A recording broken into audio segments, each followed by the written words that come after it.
when they told me that I was going to have an opportunity to speak here this evening, what went through my mind was what a privilege it is to be able to work with somebody, to be able to speak with people who are daily committed to the unprecedented in their lives.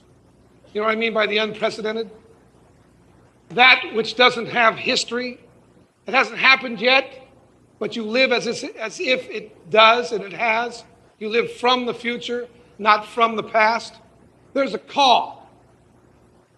And it's an impossible future. A future that seems impossible to them. Continuous learning is about living in the question about what's possible, not trying to find answers. All of these little ways that we're tuned up, like assessment, familiarity, description, we begin to create the way the world should look, right? Now, the world should look. What is should based on? What information where does it come from?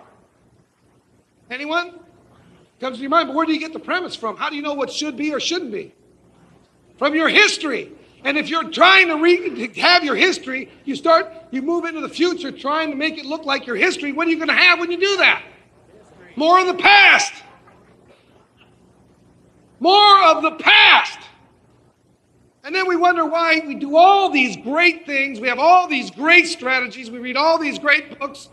And we take them, we try to form them in the way we think it should be because that's what we had in the past. We just have another version of the past. We get what my grandfather would say is you're rearranging the furniture on the Titanic. So I'm asserting that you see what you listen for. And that if you're listening for the past, that's what you're looking for, and you miss the future because what you're looking for is the past.